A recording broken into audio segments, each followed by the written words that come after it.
Banner, physician, scientist, searching for a way to tap into the hidden strengths that all humans have. Then an accidental overdose of gamma radiation alters his body chemistry.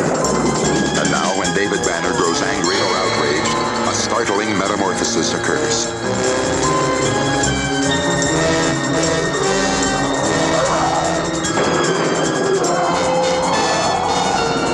What's up? So, kagising ko lang.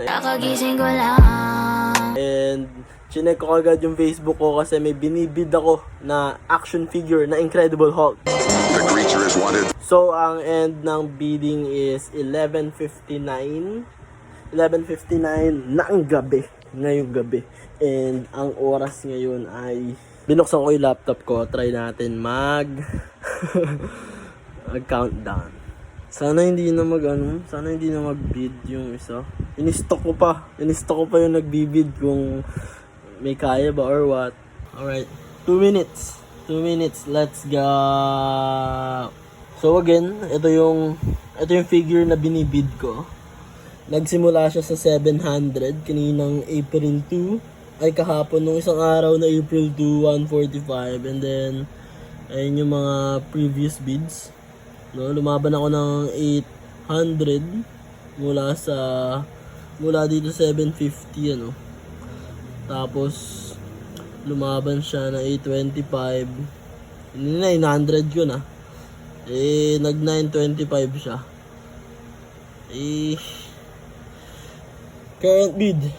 Current highest bid 950 sa akin yan guys, sa akin yan. 1 minute. Ito yung last bid ko. Last bid ko yon, and kapag lumaban pa ng more than 1k, wala na. Next na. 30 seconds on the clock. I-refresh ko tong page. Siguro 5 seconds. 5 seconds mag 59. Let's go! Okay. 5 seconds. Refresh. Reload. Nakaban ako. Oh my gosh. 950. Am I the winner? 950. Wala na. Akin na to. Nice. Wala na. 950. Like natin to. Para alam natin sa atin. Yay! 950. Akin na. Ayan na. 11:59 na. You're mine. So, sana nga sa akin napunta to. Hintayin natin yung message ni sino pangalan nun? Ni Melvin's Collectibles. Tingnan natin. Ito yung post ni Melvin's Collectibles oh. So, ito dapat yung isa sa ibibid ko. Kaso, hindi ko trip yung itsura niya eh. Walang joint, walang dito. Walang articulation dito sa chest. Hindi ko naman tawag eh.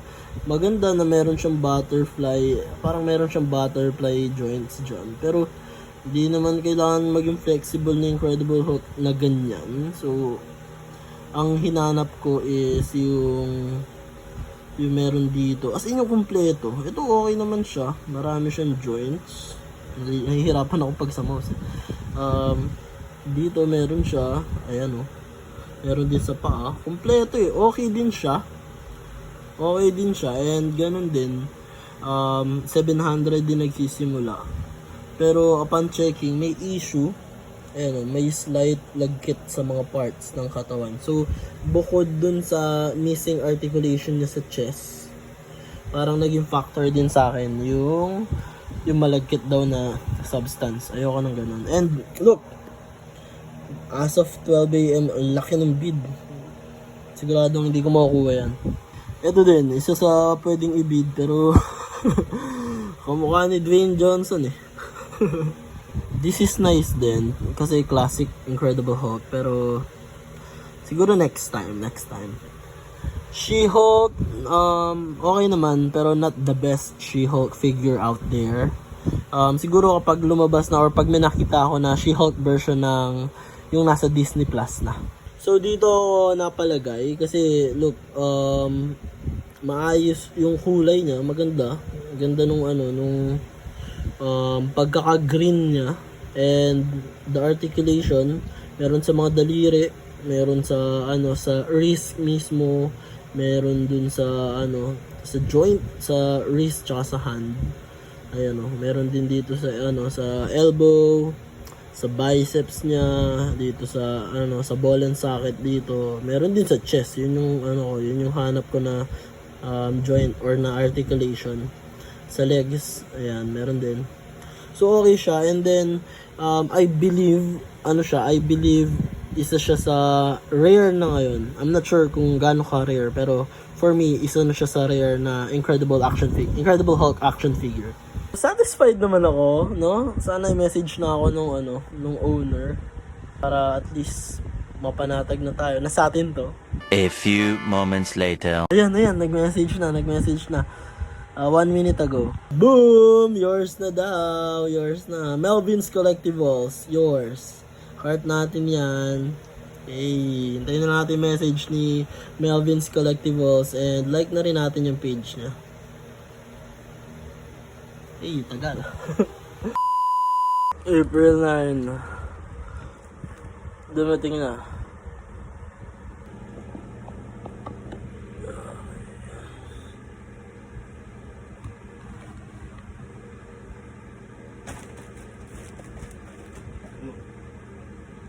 Kagising ko lang. Kakagising ko lang.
Wala akong masabi.